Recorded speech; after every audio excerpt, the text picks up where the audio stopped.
Hello, my name is Peter Cinnamon, and you're very welcome to a podcast which is all about the Irish League. Where this weekend, what can I say? It was a banger. Top teams in the Championship and the Premiership failing to win. Games toing and froing, back and forward at the bottom of the league. Everywhere else, it was goals galore. Entertainment in spades. This season is shaping up to end on one mighty of a crescendo. Plenty then to sink our teeth into on this latest weekly edition of Kicking Match. Around 5 p.m. on Saturday, I had to spend just a little second to compose myself after what was a crazy 90 minutes of football from all the games that kicked off at 3 o'clock. There's so many twists, turns, potential permutations, and it all leads up to what will hopefully be a lot of great stuff to chat about on the pod. And the person to do that is editor of the Banbridge Chronicle and your reporter. It's Michael Scott. Hello. Thanks for the big build-up. Always. And the thing I'm hyped up the most here is this game week that we just had. First game of the split. It was just fascinating to watch. It's one of those incredible Twitter weekends where your game in front of you, whatever it might have been, there's a lot on the line, there's lots of goals going in, and then you're checking your phone going, have you seen what's going on here or there? That is what we want as a football fan. We always hope for as a football fan. We've always seen these mad end of days in the Premier League in England. I'm always a big proponent for having that window where pretty much all the games are happening. I know there's argument of having them spread across the weekend, etc., but I do like that feeling where you can log in, check out, and everything's just happening and changing, where one team is winning, now they're losing, the team is like jumping above them from winning. So again, that's the glory of the split, as long as teams have something to play for. And you'd think with Larne and Linfield, they had so much to play for. They had a little patch between the games blowing up before 5 o'clock and then 5:30, where the bit was between the teeth for Linfield. We'll start with Larne. They almost blew it, didn't they? And they lose for the first time at home this season in the league.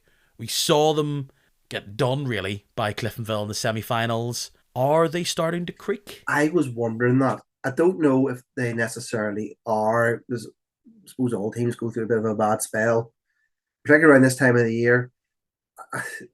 To flip it the other way, Linfield probably didn't take advantage of the fact that they knew going into their game. We could be talking about Linfield being top of the league now. I watched the Larne game, and they had their chances to win that match early on, but the Crews in the end proved to be just too good in the end, which seems to be a bit of a feature in recent games. That Cliftonville game you're talking about there as well is a case in point too. It's making for a really, really tasty end of the season. It really, really is. Like you mentioned, that what was going on, everywhere. I mean, we were sitting at Morgan yesterday, and we couldn't keep up with what was going on. It was really, really interesting. So a lot to be played for. All this talk of these full-time teams and the advantage they have as we enter the last few throws of this league.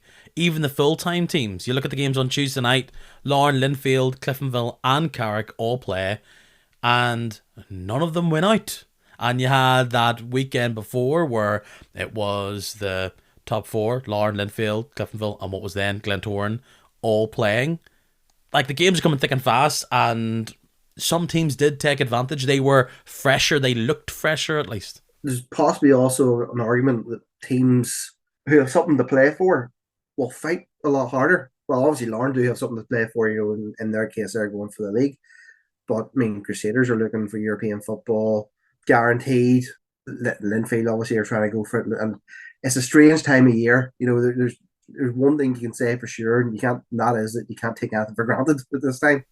If it wasn't for the fact that we are in the retirement tour, at least from a Crusaders point of view, for Stephen Baxter, I'm surprised by that performance from the Crews, because they would be the classic on the beach team. I know they have the European playoffs still to go, but to keep up that fight, they had a couple of who they hope will be their future starting 11 in the mix there. Lewis Barr, Jeb Boyd, amongst the usuals of Ben Kennedy, Lecky, and Forsyth, and all the rest. But a few weeks ago, we talked in this podcast about how for Larne, losing in the manner that they did to Cliftonville, was that a blueprint that other teams were going to use?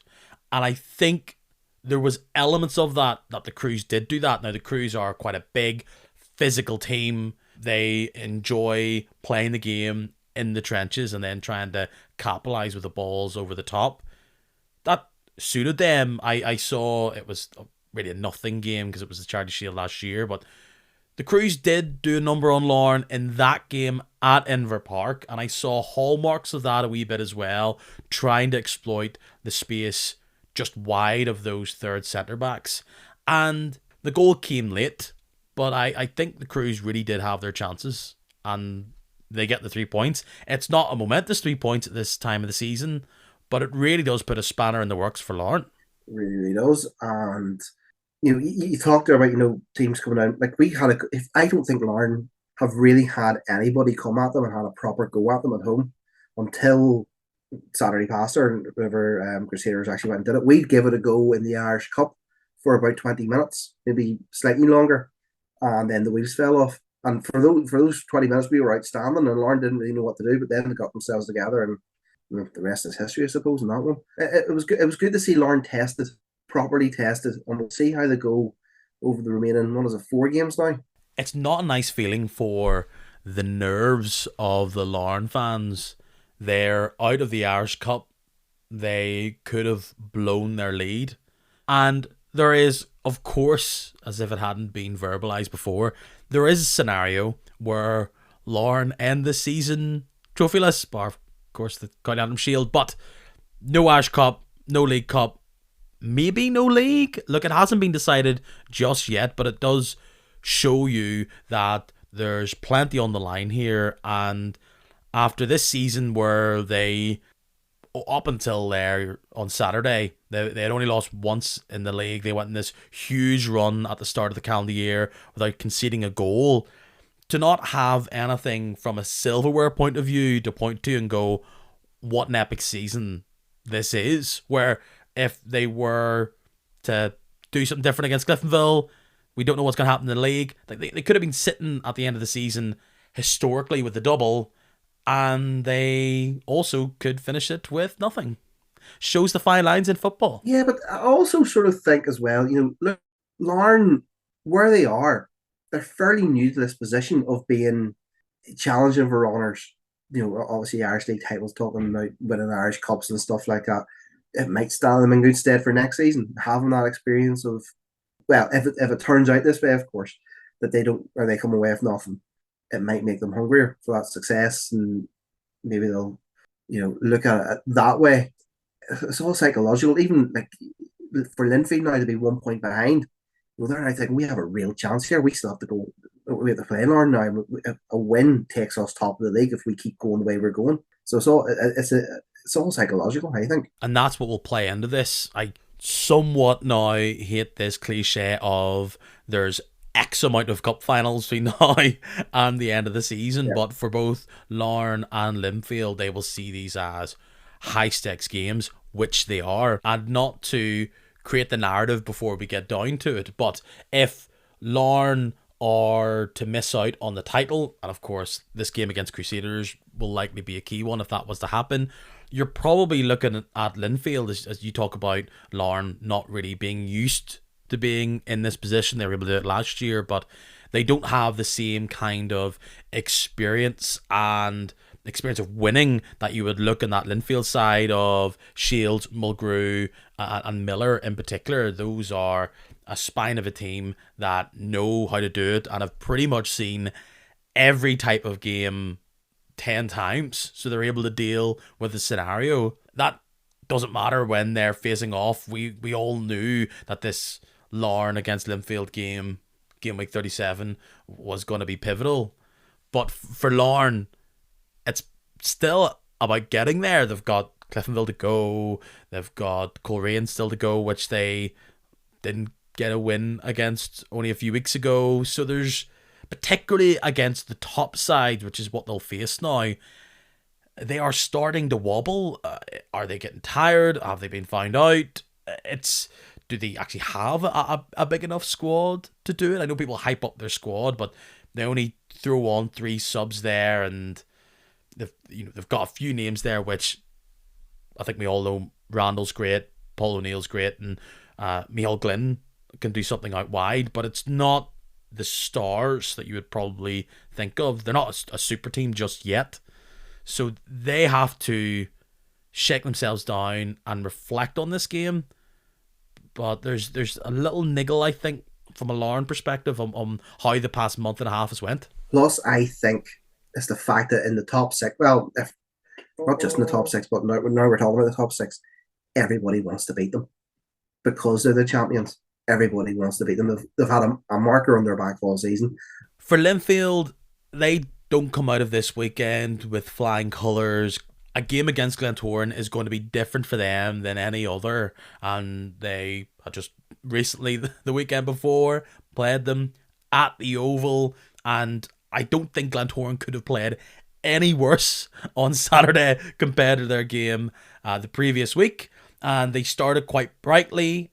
And for Linfield, their chances really came at the end. They really went for it. Glentoran played into themselves a wee bit more, and there was just key moments. The season is made up of hundreds, if not thousands, of moments, but there's some big ones that could have really turned the dial. And I'm looking at that header from Fitzpatrick, point blank in the box. You just know some other top strikers are thinking you got to bury that. Hall, a defender, two big chances, thumping the ball over the bar, missing his own header, going over the bar. It's still in their hands, as it is for Larne, but they had their chance. A wee bit more than Larne. I think Linfield had their chance, and they slightly fluffed their lines. Yeah, and as I said earlier on, they would have known at 5:30, whenever they were kicking off that game, the win takes them top of the league, but they will be kicking themselves that they haven't done it this time around. It was interesting this weekend because for Crusaders and Glentoran, the assessment was that perhaps they're the team that are going to take it a wee bit easy, and as the games go on, perhaps they will, ahead of this European playoff. And you even compare it even to last season. There's Larne right now sitting on 80 points, Linfield on 79. Last year, 83 won the league for Larne. Linfield have already surpassed their total of 77 with 4 games to go. So it shows you actually how competitive this year has been and how much football they've played now to get here, and the high standard of play that they've had to live up to this year just to be now in this final straight of the league. And two teams as well who were both under pressure from a big Cliftonville side this year as well for a long period. I suppose really it's only in the last couple of weeks we can say Cliftonville are basically out of the title race now, and they deserve credit for getting themselves in that position considering the sort of, what's the word I want to use here, there was a certain section of the Cliftonville support didn't want Jim McGilton as manager. They've done really, really well, and he deserves credit for turning that around. It's been a really good title race. I haven't particular focus on Glenavon at the Ballymena league this year, but it's been really interesting to watch, and it's really good for the league to have 2 or 3 teams. If Crusaders come back next year, maybe 4 teams, who can challenge for the title and gets people interested and gets people wanting to come to games. So it's great for the league. Anything that you saw coming out of Saturday change your mind from an outsider, or at least your opinion on those teams, on where you think the title will eventually end up come the end of the season? At the start of the season, I thought Larne were going to. I think it was actually on here saying that I thought Larne would be the champions. Has anything changed my mind on that? I'm probably not as convinced as what I was, but given they've got the point advantage, I'm going to stick with my call.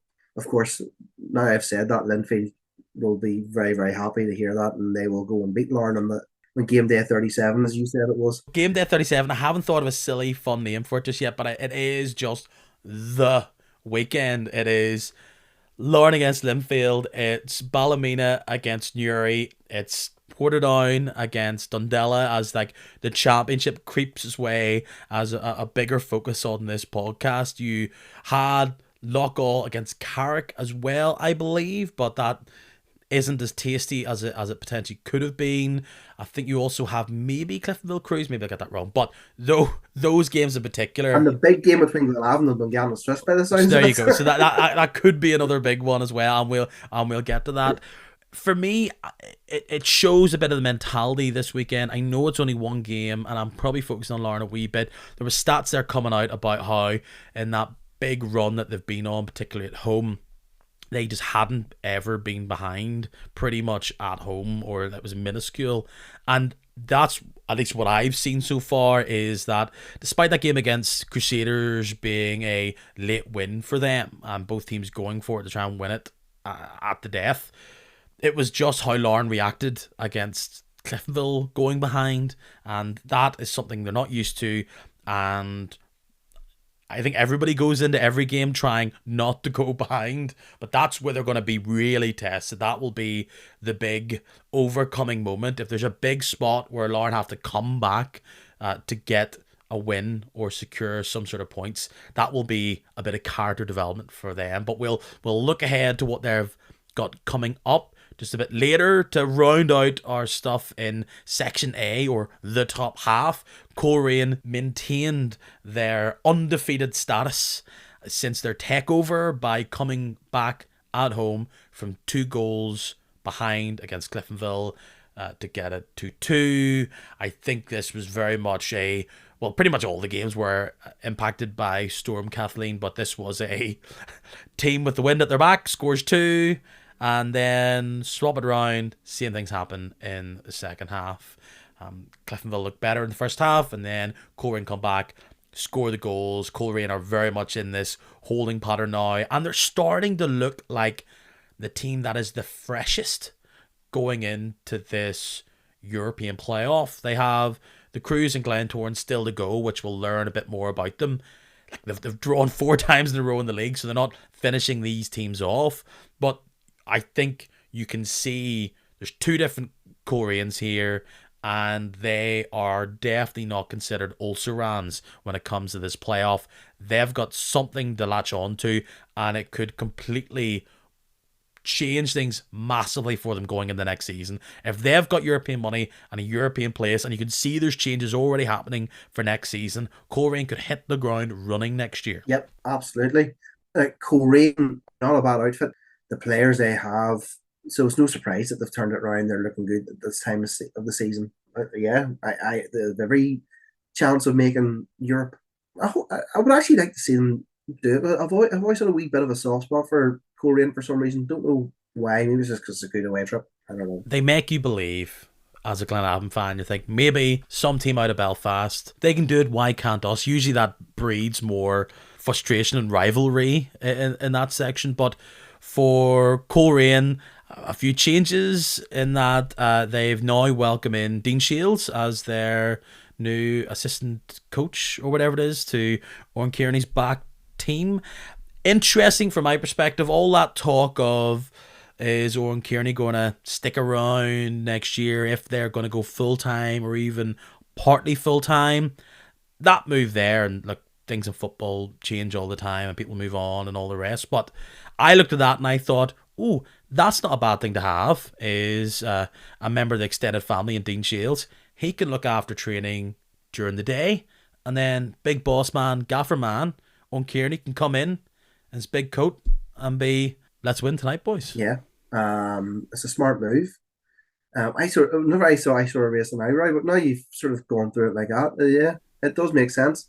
By the way, this is totally theory for nothing. Oh, I like your theory. I think it's a good theory. I don't think they would bring Dean in for any other reason other than to be a help to Oran, which is what he needs. I mean, if he wants to stay part time, they want to go in a full time setup. Well, they need somebody to do the coaching during the day. And from all accounts that I've heard, Dean is a very good coach.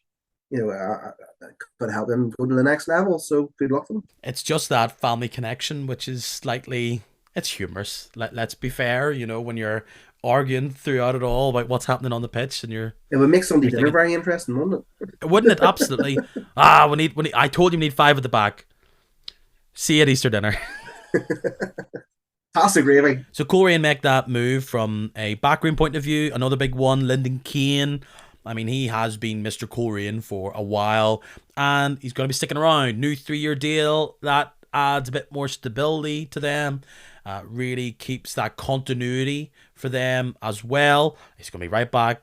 Try this centre midfield position a bit more. We don't know, but for a team that I think there'll be significant and a lot of changes coming their way, they've locked down someone who's been mooted a fair bit in the past to be moving to a full time team, quote unquote bigger team, whatever you like to say. That's not the case. His big team is Korean, and he will look to be a big role moving forward for whatever this new Korean will be come next season. For me, I think Lyndon Kane's one of the best right back. If he's not one of the best or the best, he's one of the best right backs in the league. It's hard to argue against him having, a good contract, a good 3 year contract with Korean. And as you say, stability is key whenever you're moving to one of these full time setups. Having players who want to be there and aren't just there for the cash. Obviously the cash is good and you can get it, but if you can get somebody in who has a passion for the football club, it makes all the difference. I've always rated Reece Marshall as was probably one of the best right backs in the league. I would say Lyndon's probably up there as well. One quick word there for Cliftonville. We talk about Korean looking to get Europe and get all the dollary dues that comes with that. Cliftonville, they've got it now. They can sit back. It was pretty much confirmed when Glentoran left the Irish Cup, but they can sit back pretty much, enjoy it. Successful season, acquired. They've gonna get that cash after not getting it last year of Europe. See what they can do going forward. That'll be very helpful for them, attracting players, and overall they've done quite well last summer, even if it was late on, attracting players that can make a difference to that team, and they now pretty much can sit back and try and figure out how they're going to beat Linfield as they go through the battles. Cliftonville can tinker and try and not make it easy for either of the teams above them to win that league, because mission successful could even end up with an Irish Cup. Excellent. Yeah, but I sometimes I had this great fear, and this happened just we were in Irish Cup finals, and we were comfortable and we knew we were going to be okay and whatever else. That resting players isn't always a good thing. You lose maybe a bit of momentum with that. There, never or yeah, Cliftonville have been going so well recently. If you make too many changes, does that hurt you in a way? I'm sure Reds fans will say that's great and all, but Ronan Hale is not allowed to get injured against the Crews. That's Well, yeah, I mean, if you're going to rotate your squad, do it sparingly and don't just completely drop the starting 11. That would be my advice. It says me, who has the experience of managing top flight, of course. well. Interestingly, you say there about experience of being a manager. As we move into Section B, it looks to be all but confirmed now that Loughgall and Glenavon will be taking no part in the European playoffs this year. Not for anything they do on the pitch. It's once again that evil mistress off the field drama. Well, not drama really. It's because of those coaching licenses, and pretty much neither boss at Glenavon or Loughgall have them, so they're not even gonna whittle the way down. So if either Glenavon or Loughgall finish seventh, won't matter. They will just go to a 3-team European playoff, and that's how I'll just have to play it out.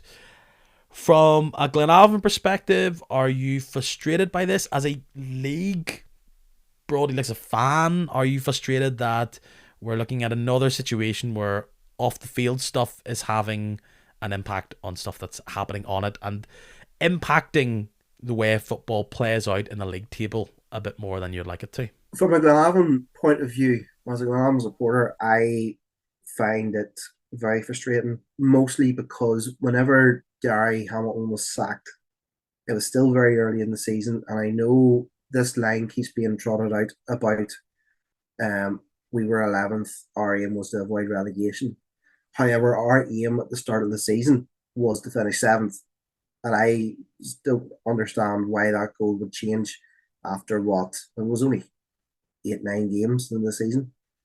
There was still a lot of football to be played for. So I think if you were appointing a new manager and you were thinking, right, well, we have a chance here of making Europe still, why have we not thought somewhere along the lines, like even particularly as well, never got to the point where whenever Stevie came in and we'd gone on that unbeaten run around just before Christmas. Why didn't somebody think we might actually qualify for Europe?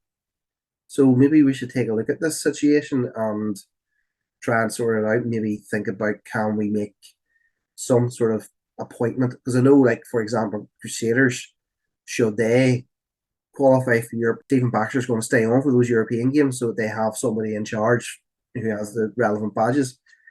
And as far as I'm aware now, it's too late for us to do anything about this. We could have maybe appointed somebody to sit in the bench while Stevie takes the team, that type of thing. Was there not talk of that for Glentoran a couple of years There ago was, with wasn't there? Yeah. Nixon? Was it Ronnie McFall coming in or something like that? So look, you have to get round it, I guess. But these badges are not quick to get, and they're not cheap. They are thousands of pounds, and you look at Steve McDonnell, a very young manager, 31. Would he have time to do that in the middle of, I don't know, GCSEs and It was 11 plus. 11 plus, yeah, all those things. Cliches here or there. So yeah, look, I'm sure Glenavon knew about that, and it's not nice. And this is not like the IFA or NIFL making issue here. It's just a part of the deal. And then you look at Dean Smith, who has spent years at Loughgall. Again, why would he need these badges and threw out a big chunk of change and may take months to get one of these badges as well. It's a big commitment for someone at European football. What are you even talking about? And there's a chance neither of them are even in 7th anyway, so it wouldn't matter. But as these are just some of the little stumbling blocks as we look for our league, even from the top flight and below, to be more progressive, be more professional. There is going to be these little stumbling blocks which will somewhat remind us that we still have a bit more to go, and these people involved in clubs and the people looking after things, they are not full-time people. The other thing as well is when you mentioned the cost of it, somebody told me at the weekend that it's going to cost 10 grand to put Stevie through the pro license just to manage. I've heard a similar number. And like, that's an exceptional amount of money, to a part-time football team. Like, that pays players' wages. That's going to have to come from somewhere. It's going to hit our budget. That's a you could buy Lee Bonus's leg for that. You could. And we would love to have Lee Bonus's leg when having if it was possible, but I don't think it would come, to be honest. Anyway, yeah. So I mean, it's a big commitment for the clubs to try and fix this money. They have to find from somewhere if they want to have any ambition of playing in Europe. Well, on Saturday, it didn't seem to have too much of an impact from what happened on the pitch as Glenavon faced off against the league's bottom side. For Newry, there was a bit of news that came out during the week, just to reflect on before we get into the game, that By Gray has stepped away momentarily from his position as manager of the club, looking after first team affairs. He's been undergoing cancer treatment, and right now he wants to focus on that solely. I know a lot of people in football have already shared this sentiment. I'm sure everybody involved in football and even beyond would share the sentiment. That's a big deal. It's not nice, and everybody is wishing Barry all the best with his recovery. And now that from a logistics point of view, if he must get into logistics, and we will, because it's football and there's still games to be played. Now Gavin Dykes and Dermot McVeigh, as well as the broader coaching team there, they're the ones looking after things. So I'll give it to you as well, Michael. I'm sure no one wants to see that happen to anybody, and taking time to recover, that's the most important thing at this stage. Yeah, absolutely. And obviously we covered the story this week in the Newry Reporter, and of course everybody at the Reporter is thinking about Barry, because we obviously have a very good relationship with him from not just his time at Newry but also his time at Warren Point as well. He's always been very good to us. Barry's a great character in the game. It was quite clear that Newry wanted to get a result for Barry. I felt very sorry for them, actually. I thought they were well worthy of at least a point. And I was talking to Gavin Dykes after the game, and he felt they were well worthy of a point too. And we had mentioned the fact that the players wanted to get a result to give Barry a bit of a lift. He was in contact with the coaching staff during the game. I don't know whether he was telling them what to do or making jokes or what the crack was or looking to know how they were getting on. But like we all wish Barry the best, and hopefully he's back in the game sooner rather than later. Absolutely. Looking at things on the pitch there at Moorview Park on Saturday, 3-2 it ended, bursting Newry's bubble.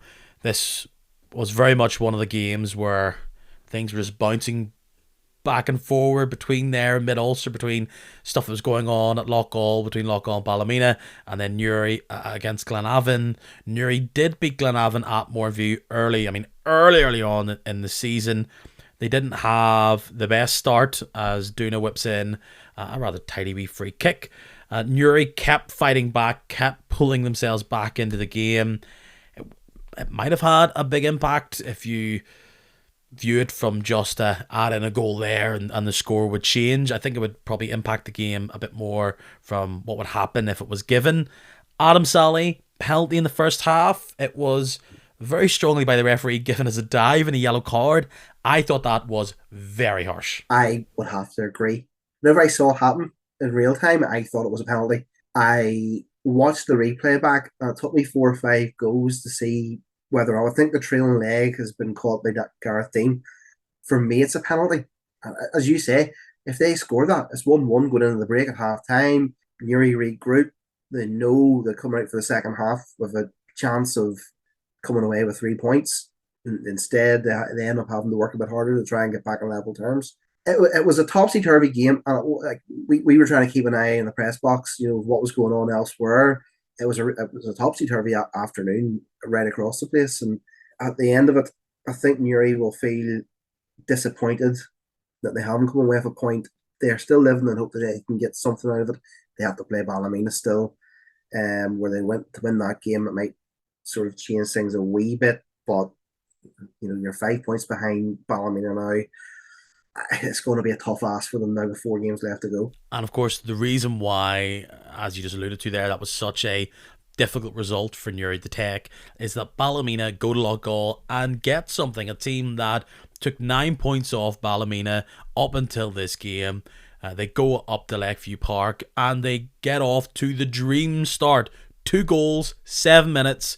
It's McMurray and Gone, I believe, and they're in dreamland now. When you're in Ballymena's position, I don't even think they'd feel comfortable with a 4-goal lead going into the last 5 minutes. And unsurprisingly, Loughgall came back. Great strike from former Ballymena man Ryan Wade. Of course, an ex-player is going to score a goal like that when you're down on your luck. Then up comes the rather informed Nathaniel Ferris to score another goal. It's 2-2. But the difference is, and it's sometimes it's luck and it's big time situations. Meanwhile, Newry don't get a penalty early on in their game. Ballymena do get a penalty late on in their game. Tucker with another just nightmare at the back, the goalkeeper for Loughgall, gifting a penalty then to Ballymena. It's dispatched and they claim the 3 points. Great weekend for Ballymena there in this struggle to not finish last, and these are just the fine margins, as we always say. Yeah, it'll be a big boost for their confidence going into the last 4 games of the season. They now have to hang on. They know that if they win, was it 2 of their next? If they win 1 and beat Newry, that's it. So it puts them in a very good position at the moment. So Ballymena are 11th, Newry are 12th, as we've said for months now. Newry on 17, 5 points now ahead of them is Ballymena with just the 4 games to go. Last week I pretty much made the assessment with goal difference in particular. Newry do not have. They've got a lot to pull back, and even a draw at this stage I think pretty much gets Ballymena across the line, and you would back them to get that against either Swifts, Glenavon or Carrick, you would have to say, forgetting the Newry game, where even if you give Newry those 3 points right now, are Newry gonna keep winning out? And even if they do win out, Ballymena get a draw. It's all too little too late. That goal difference that you mentioned, is basically an extra point for Ballymena, because wasn't it Newry have the worst goals conceded in Europe in top flight football or something like that? I'm just looking here. Portadown conceded 88 last year. These are the big differences here. Portadown scored 29, Dungannon scored 28. And yeah, Newry has conceded 86. Ballymena has only conceded 65. 23 goals for Ballymena, 24 for Newry. I guess I could probably make this stat as well for Newry, but I haven't done the mathematics. But in the first 7 minutes, Ballymena, when they scored 2 goals, they had scored 9% of their league goals this season. And in that game against Loughgall, including the penalty, those 3 goals then makes it up to 13% of their goals were scored up against Loughgall. I think if you even add the 2 goals, at least I can remember them scoring against Loughgall, I believe early on in the season, it's 5 goals. That's almost just below 25% of your goals this year against Loughgall. So, look, Great Maz, but I think what we can say here is that your percentages there tell you where all the problems have been this season for those yeah, teams. very much so. And that will still bleed in to this playoff. I know I've talked about it a few times this season, but they are, both those sides now are, they are just the biggest Dundela fans in the world because you just do not favour them. Ballymena could go on a run and that will make them feel better, and that team looked a bit more coherent there on Saturday. Fraser Taylor, McMurray, there's gone into the side now, getting that goal, so they still have a long way to go, and of course Newry could still end up in a playoff position. I think right now, like I said, it's just looking really difficult for Newry, but as we saw at the weekend, at both parts of the table, things can change significantly. Dungannon, they're safe. They were probably looking safe anyway, but their big victory against Carrick Rangers confirms it. They now have dragged themselves in to this playoff position, or at least even Glenavon. Not that Glenavon are going to get it, but we have Loughgall from that loss. They're in 39. Carrick Rangers, they lose. They're in 38. Glenavon win. They're in 37. And now Dungannon win. They're on 35. 2 nice little goals from Dylan. Dungannon Swifts rush into a 3-0 lead. They're then pegged back by Carrick Rangers, but it was all too little, too late. Weren't able to finish off the job.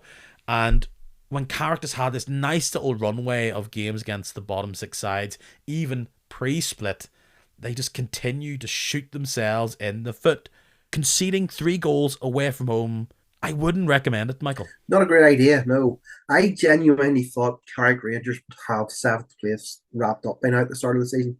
I thought they were, to me, the way they had approached the season and who they brought in, the investment they had now on board, I did think they would be 7th place, and there would be no argument about it. And I'm surprised that we're still talking about will they, won't they for that position.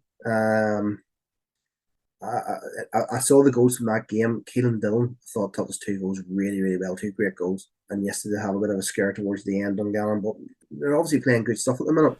I know Glenavon are in the mix there. Do you back a team out of those 4 to get it? It's hard to really have too much of a passionate opinion that Carrick will do it just based on they've lost to Newry, lose to Dungannon away from home. They've had the opportunities. Add in 6 points there and they are sitting pretty nice, 4 points ahead of, or 5 points ahead of Loughgall with 3 games to go, but they're still chasing. So they've actually got big games against Glenavon and Loughgall, and a Newry team who always seems to have their number and are dying to win out. Of those teams you're talking about, it's really hard to pick one because they're all so inconsistent. Like Glenavon, up until recently, up until this weekend, looked as if we'd switched off for the season.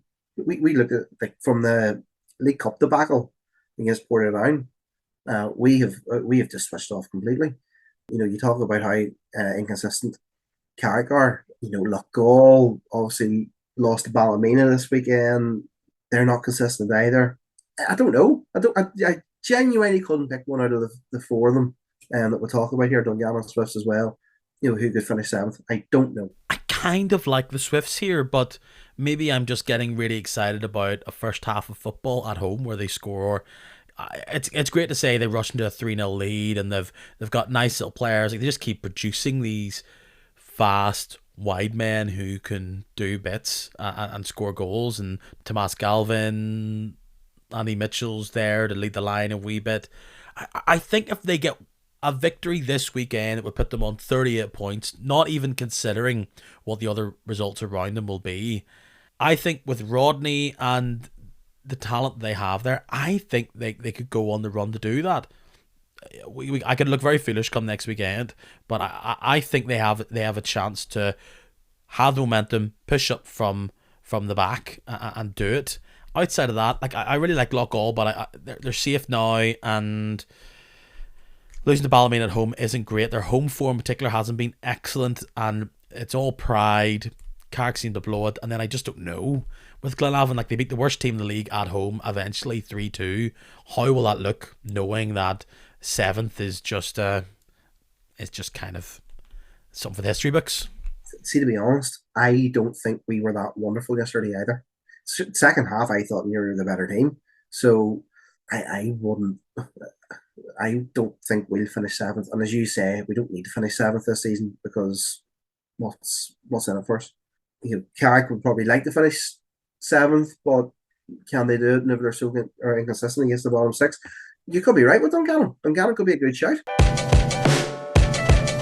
The championship, let's talk about it. They added their own little bit of spice to the weekend there. The last time we were talking, we were waiting these games on Tuesday night, where Portadown were able to win 3-0 against Bangor to extend this winning run that they were on. Okay, it's over now, and it's over in dramatic fashion. Dundela, they were playing against Anna United. They lose at home. Glorious day for Portadown. Institute drew to the Welders. So Portadown are on this massive high. They're top of the table going into Saturday. Maybe for the first time this season. I can't even really remember them ever being top. They've got 4 games to go. All in their control. All at home. Up come Anna United to Shamrock Park. And really all Portadown need to do is win, and they're looking great going into the final few games. Draw wouldn't do them any harm either. And they got thumped. 4-0 they were behind at one point, and they are pretty much saved from being knocked off their perch at the top by Institute winning against Dundee at Wilgar Park in another thriller in its own right. 4-3. Dreadful week for Dundela, but they're still in it, only a point behind it. And Institute are looking pretty. And even Bangor, after losing 3 in a row with that massive goal difference that they have over everybody else, they are still in the mix. This championship is exciting, thrilling, everything else in between. It threatened to maybe whimper away at the weekend, but it came roaring back saying, we've got a twist for you, football fans. And I think a lot of people are going to be keeping their eyes on that, as so much other things in the top flight are sewn up. Because there's so many unique storylines. You've got Institute, Northwest team, almost relegated from the league last year. Bangor, a Phoenix club coming from the Ballymena leagues a few years ago. Dundela, finding it all together despite not being able to go up. And then Portadown, this fallen giant, tripping over their own shoelaces. It's fascinating. Fallen giant, yeah. Anyway, yeah. So I think there's 2 teams at the bottom of the Sports Direct Premiership who are hoping Dundela win the league for their own selfish reasons. It's been really, really interesting. There was a journalist who I'll not name who was keeping a keen eye on how Portadown were doing on Saturday in the press box at Moorview Park, and every time Annie United scored, he was getting more and more disappointed of how his afternoon was going. But like, it's been great entertainment. Portadown obviously need to get back up. Certainly from a Glenavon point of view, it makes Boxing Day a hell of a lot more interesting than what it does playing Newry. It's the fact that you've got 4 teams at this stage of the season who could still win that league is, a testament to the standard of football in that league. It's not a bad league. It's really, really not. It's really hard to pick who's going to win that league. I have a sneaking suspicion that Ports will do it. But of course, there's a part of me really wants Dundela to do it for the crack. It comes to little, what you might consider minute details as well. 4-0 down at home, and they get 2 goals back. It ends 4-2, and that's actually important because from a goal difference point of view, to win 3-0 against Bangor, to then lose, get that cleared out and then -1. They bring it back. Their goal difference, like I'm talking about points here, where Bangor 63, Institute 65, Dundela 66, Portadown 67. You then go to goal difference. Bangor 31, clear leaders. That's like a little mini point in their back pocket. Institute's 18, Dundela's 17, Portadown's 20. So those two goals, even though they were scored in vain, that still could be pivotal come the end of the season. And many people predicted Dundela falling away. A draw and two losses, particularly those two losses at home. Detractors will point to that and go, there it is. This is them falling away. But after having such a great season so far, and having garnered so many points against the top teams, is what they've really built this foundation on.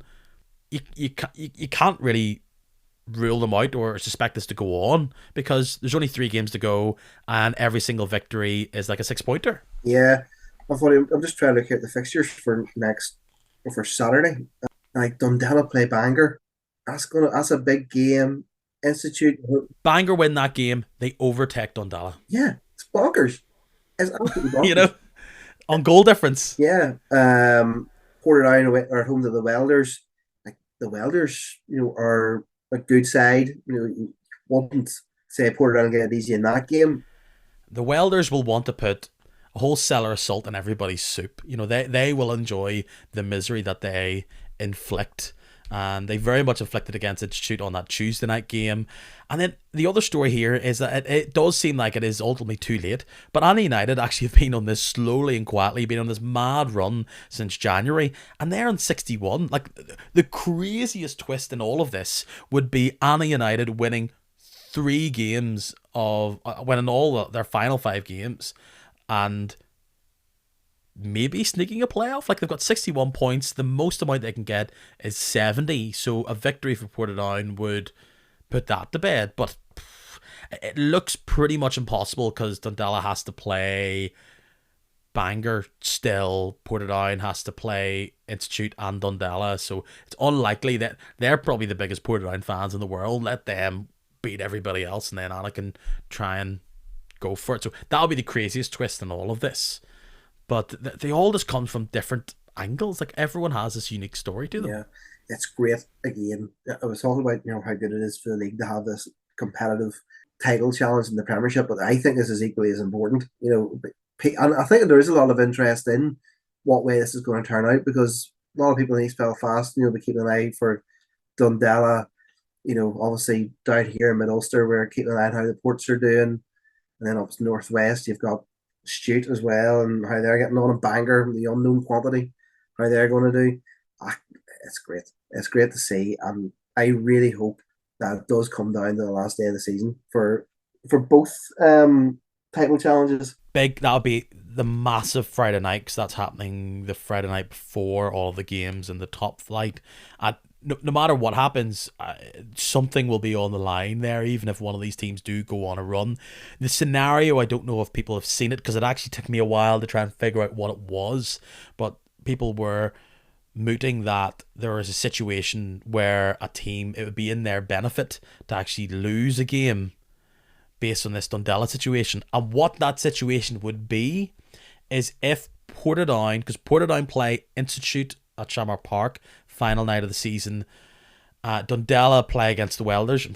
The Welders are unlikely to roll over in that game, you'd say, and give Dundela the title.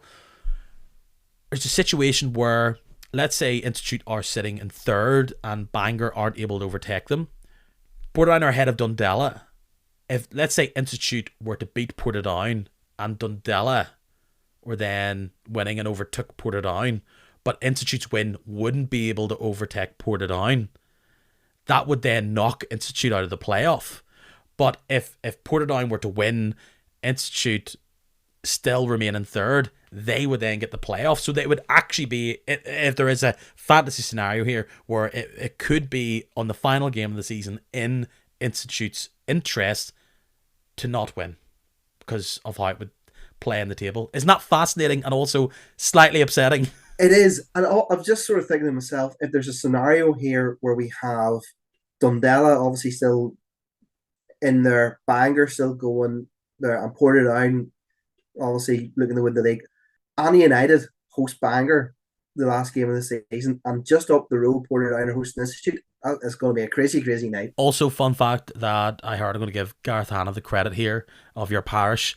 Portadown get beat by Annie United, and there was something like 6 or 7 ex Portadown players in the Annie United squad. That isn't fun to see your players go out and do well and win against you. So yeah, I had a random message from somebody like go privately to the podcast saying, "Meh, you don't talk enough about the championship," and I'm thinking this year we absolutely are because of all the drama and intrigue and everything on the line. I think you nailed it there, Michael. Everybody, no matter what team you support, there's something to lock in on here, and there's a narrative. I think everybody in the top flight, if you're a fan, you've all picked a team, be it you want Bangor to win out because you haven't seen them around for a while and their ascension, something to get behind.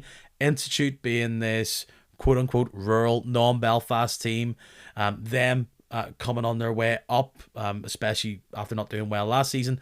Dundallah, plenty of people have a lot of affection for them. And I bar Portadown fans, I don't think anybody is pulling for Portadown unless maybe you're looking for a better away gates for your club. That's pretty much it. I think everybody is enjoying a bit of Schadenfreude when it comes to Portadown. Although something I also saw online, that game on Tuesday night, Bangor Portadown, over 1,200 people there. Yeah, amazing attendance at that game. Yeah. So they're all fighting to be in the top flight so that they can be discussed in the final section of this podcast, as it is every week. The preview for the weekend will start Friday night.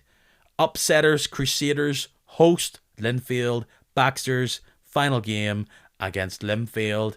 He would love to make it 2 for 2 and rub it up them and get a victory at home. Nobody likes to lose to Linfield, especially Crusaders. We all get to watch it via the stream. Difficult fixture for Linfield. They all are, but yeah, it is a tricky one. I just think Linfield have enough quality about them at the minute to get a result in that game. And obviously, they're the chasing team. They will have a desire to go and win that match. For me, I'm going to call that a Linfield win. I am going to say 1-1. I was slightly alarmed by the lack of Linfield's attacking threat there on Saturday. They obviously scored quite a lot of goals against Glentoran, and Crusaders looked sharp enough against Larne. I am going to go for 1-1 between those two, which then sets up Larne playing against Cliftonville. 5:30 once again. We all get to watch it go down against Cliftonville at Inver Park. It's the 18th time these teams have played in the last 5 days. We have one win for Cliftonville. We have one win for Larne. How will it play out when it's at Inver Park, their third different venue in the past week and a bit? I think Larne will react. I think they'll get the victory here. I'm going to say 2-0. Yeah, I think with Cliftonville keeping one eye now in the cup final, we talked about this earlier, they probably will rest a player or two here or there. I'll go with Larneman as well. It all depends what the first 60 minutes for Cliftonville will be. If they're sitting winning, brilliant, but I can't see Cliftonville win this late on. I know that's what Crusaders did. I think after 60 minutes and it's 0-0, Cliftonville will go, job done here, on comes the children, and we'll see what they can do. And then Larne will have the bit between their teeth, the intent, and I think that's where it will be key. The last 20 minutes where it will be key. And as much as Cliftonville don't want to lose to Larne, I think that Larne will have the vigour to do it. Final game of the top half, Coleraine against Glentoran. I'm just backing Coleraine here. They've made the showgrounds, insert cliche, a fortress recently. They did Larne. They absolutely did Linfield up there. And I think they could get a result against Glentoran. I am going to say just 1-0, actually. I fancy a Korean win in that one as well. I just don't think Glentoran are that good this season. Koreans, you say, have got momentum at the moment, and the home advantage as well probably swings it for them too. So yeah, I'll go Korean win as well. Carrick Rangers host Ballymena. Carrick will want to push on and react to that game against Dungannon, but Ballymena, they're feeling a bit better about themselves. They are usually better away from home this year. A win here would all but, if it hasn't already, all but secure automatic safety for Ballymena. I'm trying to think of the term here. Yeah, it pretty much avoid 12th, I would say. Not technically, but it just feels like it would. I am actually going to say 0-0. Funny, I fancy a draw in this game too, but I was going to say a score draw.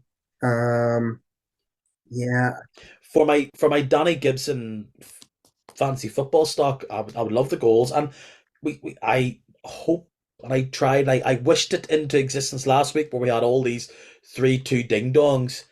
I'm happy to predict 3-2 across the board here if it could happen, or 4-4 or whatever, and this maybe could be it, but I just have a suspicion maybe no. yeah, I think for both teams have got goals in them. Ballymena maybe less so, but I just think at the minute they have something to play for. A point here could be crucial for them. I'm going to go with score draw.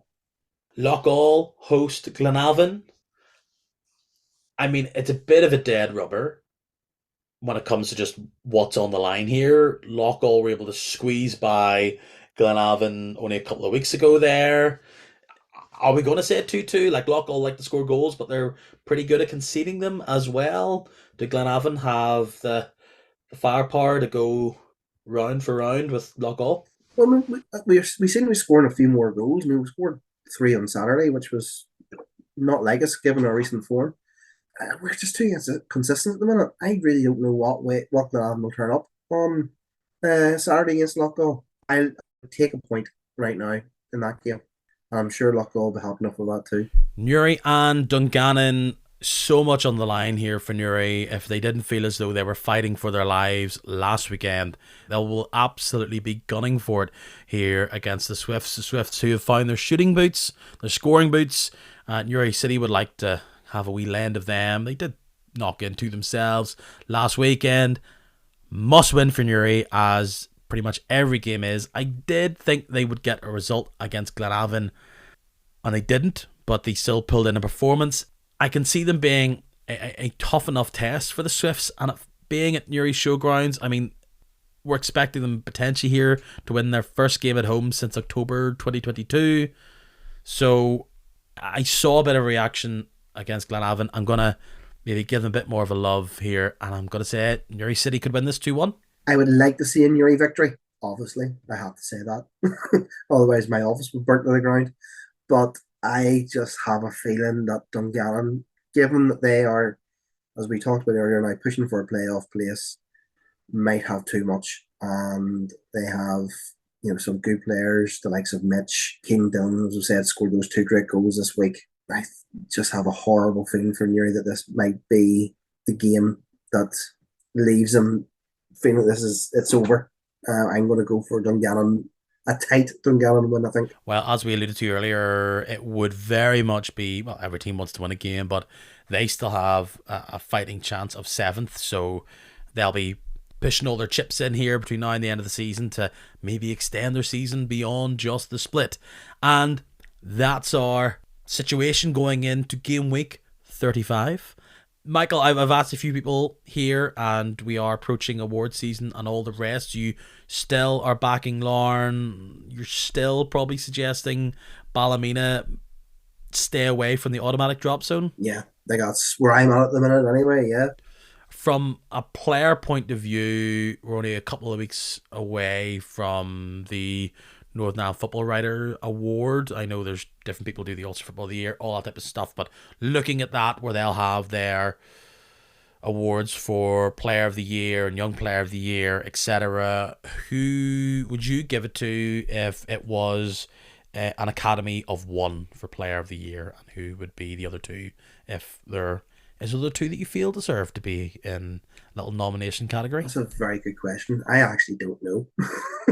I have been so wrapped up this last while in my own little Glenavon world, where we have been so poor this season that I haven't really been looking at anybody else. And like we even had a discussion in our supporters club about who was going to be player of the season this year, and we couldn't pick anybody. So, I suppose you're looking at Lauren Linfield there to see who. Well, Well, I Lee do you know Bonus what? has scored quite a lot of goals against Glenavon. I was gonna mention Lee Bonus because Lee seems to save his best performances for Glenavon. So given what I've seen this season, I suppose we'll have to give it to Lee. Yeah. Well done, Lee Bonus, for the best player against Glenavon this season. I He, actually he had will, he'd love that award too. he'd like to win that every year. Yeah. As Glenavon try and throw 10 grand at trying to purchase the rights to his leg. This entered my head, Michael, before we end this podcast. If Newry was to go down, who would whoever go up, no matter who they are, would they automatically be your Boxing Day game? So would Institute be your Boxing Day game, or would you give custody of that to Dungannon? Like, would Bangor potentially be your Boxing Day game? I was trying to work this out one day recently, and Because I think Dungannon used to be the and other, but right now Loughgall and Dungannon have been linked up, and how locked in is that? yeah, they would. I think they would be the temporary Mid Ulster Derby, and we would have to go to whoever comes up. The mini Ulster Derby. Yeah, so potentially we could be away at Institute, which would be a great Boxing Day trip. I'll have great fun trying to explain to the wife that I'm away for the day. I'm leaving at 12 and I'll not be back till God knows when. Or Bangor, you could go there as well. Bangor's all right because at least you can get the train to Bangor.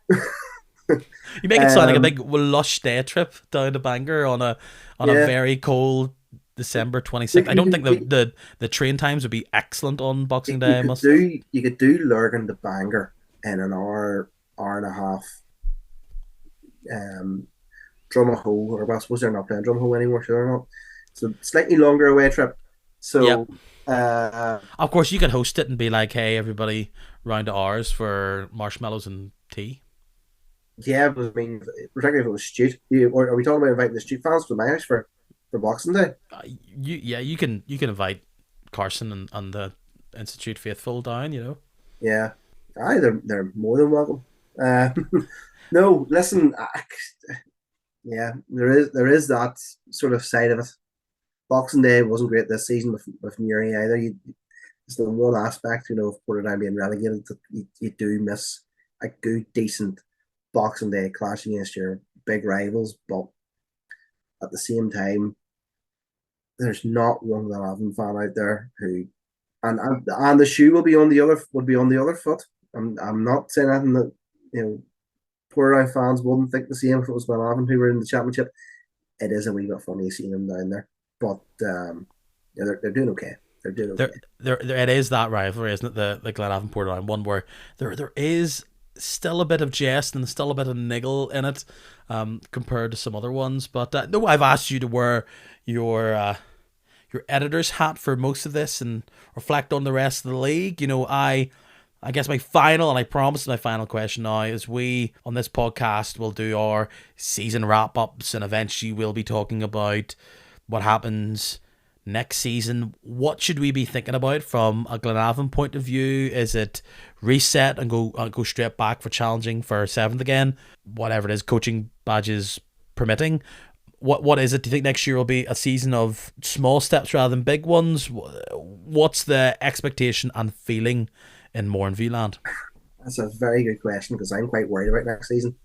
Not just on the pitch, where we have to do a lot of resetting, off the pitch as well.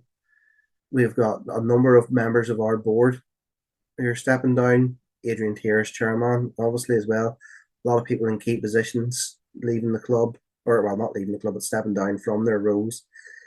There'll be changes in the structure of the board. There's an EGM being held at the end of this month to discuss those, and then the actual AGM in May.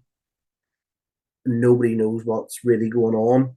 In terms of, I'm led to believe that the structures would see an executive committee of five, which would be chairman, vice chairman, treasurer, commercial, and I think possibly the academy as well, which isn't a bad thing. Actually, they deserve to have their place on the board. But it's who's going to fill those positions and who's going to step onto the board to help out, because it's a difficult ask for the board of directors at the minute. I am of the opinion that the club's gone a wee bit stale. It needs new life, and that's nothing against the people who are on the board at the minute. They have a tough job to do. Something needs to change, but it needs to be a change for the better. Otherwise, the playing side of things is going to be affected too, obviously, because you're going to need investment, whatever else. I was chatting to Johnny McNabb a couple of weeks ago, and he was saying that there's going to be a couple of players out of contract, and they could see decent enough changes. And Korean, Glentoran is very much the same. There's going to be a big exodus if some of those players don't sign on. Are we expecting something similar at Glenavon, where there's some big names that we already know won't be there, or a few question marks over? I'm not aware of anybody who will or won't be there, to be quite honest. The thing was as well, a lot of the players that we signed, I think a few of the players we signed in January might have been short term. Certainly, Hodgins was a loan deal. I'm not sure what the crack was with the rest of the guys, to be honest. It came in, some of them were short deal. Dean wasn't, I know he's hanging around. There were players coming out of contract as well from let's say the Hamilton era. So I think possibly. So it looks to be evolution rather than revolution at the minute. Yeah, so I think for McDonald, this is going to be a big summer transfer window, so he can sort of put his stamp on the squad and start afresh. Money needs to be there, the investment needs to be there. The off-field stuff sort of feeds into the on-field stuff, so it's going to be an interesting summer to have. If there's going to be bingo as a listener to this podcast over the next few weeks, maybe extended on months until we get to the January transfer window, my gut tells me that I think this could be the summer of changes, where we see lots of movement and a lot of players who we never expected to be playing for another club. It's that's really weird seeing player X in this strip, and I think Coleraine and Glentoran are going to be key to that, and then how that filters down. I think Glenavon are one of those teams where do they push forward to try and get back to where they believe they were. There's clear areas which they'll want to improve. So there's spots, I look at Carrick and I go, there's some spots there, but you have that spine of Gibson and others. And maybe there will be big changes at Carrick, but I can just see a lot of change. And what Glenavon do, I think, will definitely be something.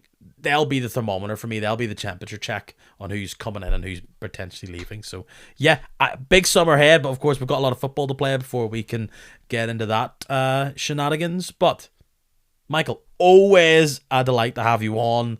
Yeah, where can people find out your works? Yeah, well, thanks for having me. Always a pleasure to be on. So, obviously, the Newry Reporter, we have our own website now, newryreporter.com. We've also recently launched a podcast. Kieran Lynch and Leon Ingram do that we're doing two a week now. The guys are quite busy with that. So there was one out on the Tuesday, which looks at the weekend's action, and one out on the Thursday, which previews the coming weekend's action. And that's not just football, it's GAA, it's even darts and pool, and this week, I believe, American football. So get on, that's on Spotify, and then newryreporter.com for the latest breaking news, and then of course the Chronicle as well. Banbridge Chronicle's out every week, and you can find stories from it on northernirelandworld.com. Excellent. Until next time, Michael, I'll chat to you soon. Beautiful. There's like a feeling that I have where it's a bit like that Slade song, isn't it Slade? Where I want it to be the split every day or every weekend, because so far after the first game week, it's just thrilling, it's exciting, it's so much on the line. I know that realistically it's only worth it, it's only this brilliant because we went through what's actually been a great season of Irish League football, went through it all, and this is the bit at the end. This is the bottom of, is it Knickerbocker Glory that has the little bottom thing at the bottom of the ice cream? I don't know. I know some people like the base of cheesecake, some people like, I don't know, the top end of some desserts, tiramisu, whatever. This is like the little good bit that you save. This is the nice bit of steak right now that you've kind of cut round waiting for it. By Jove, is it delivering? And I'm sure if you are as transfixed to these last few games as I am, and as I will be, I know you want to be locked in to everything this podcast does. I know you hear me talk about it every week. You can follow us here on Instagram, Facebook, and Twitter. It's Kicking Match on all of them. You want to make it a wee bit different, change it up. You want to I don't know, listen to this on your smart speaker, you can do that. You just gotta say, hey smart speaker, or whatever name you call it, please play Kicking Match and Irish League podcast. You say all that, it will give it to you. And finally, I'm almost at like a nice another little marker on this, so I appreciate it. It makes me happy and it's free. I am of course talking about being a follower or a subscriber to the podcast on either whatever your player is, Spotify, Apple Podcasts. I've seen even Google Podcasts. I'm getting followers there. Just go to the homepage of Kicking Match on your preferred player, find the wee button, the wee wheel. It's different everyone. Hit follow, hit subscribe. It's free and you get the most up-to-date information about this podcast. You don't have to wait or scroll and see if it's up. You'll get a notification saying he has done it. What a week. What a month we've got ahead of us. Thank you for listening. Until next time. Enjoy your week. Cheerio.